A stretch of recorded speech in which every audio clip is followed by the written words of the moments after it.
Hello friend नमस्कार Odisha study YouTube channel को स्वागत करुच्ची। आसतु आज एक नुआ जॉब रिलेटेड वीडियो पर आम आलोचना करबा। तो देखंतु Odisha subordinate staff selection commission तरफ नोटिस आसीची। देखंतु नोटिस टी केबे आसीची ना 9 सेप्टेम्बर 2025 रे आसीची। Physical date of 337 candidate those we are kept on hold for the post of livestock inspector forester and forest guard under CRA 2023 माने जो 337 जन पिला थिले से माने कि फिजिकल देई पारि नथिले। माने जो 337 जन पिला फिजिकल देई पारि नथिले से माने होल्ड हेकी रहिथिले। वर्तमान तांकर फिजिकल टेस्ट पई से माने अलाउ हेई छंती।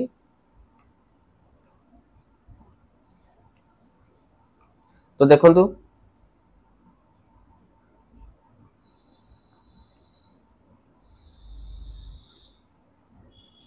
तो तांकर फिजिकल टेस्ट केबे अछि तो तांकर फिजिकल टेस्ट केबे अछि ना देखो the physical test will be conduct from 17 September 2025 onward across 6 district माने 6टा डिस्ट्रिक्ट रे तांकर फिजिकल टेस्ट होबो। केबे होबो ना 17 सेप्टेम्बर थारु तांकर फिजिकल टेस्ट आरंभ होबो।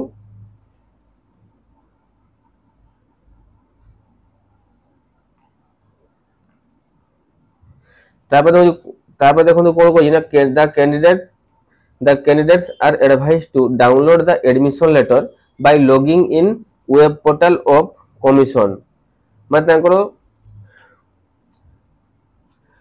एडमिशन लेटर ए वेबसाइट माध्यम से माने डाउनलोड करि परिबे with their user id and password मैं निज निजर यूजर आईडी और पासवर्ड माध्यम से माने डाउनलोड करि परिबे to appear the physical test before the district level physical test board the venue date time etc regarding the conduct of physical test will be available in the admission letter to be uploaded shortly माने खूब शीघ्र तांकर admission letter download होबो एवं तांकर से admission letter द्वारा समय जानि परिबे वेन्यू डेट टाइमिंग तम से माने तांकर से एडमिशन लेटर एहा जानि परिबे से माने। आशा करी वीडियो आपको हेल्पफुल हेतिबो। वीडियो को लाइक एवं चैनल को सब्सक्राइब करबे जमा भूलिबेनी। जय जगन्नाथ। आशा करी वीडियो आपको हेल्पफुल हेतिबो। वीडियो को लाइक एवं चैनल को सब्सक्राइब करबे जमा भूलिबेनी। जय जगन्नाथ।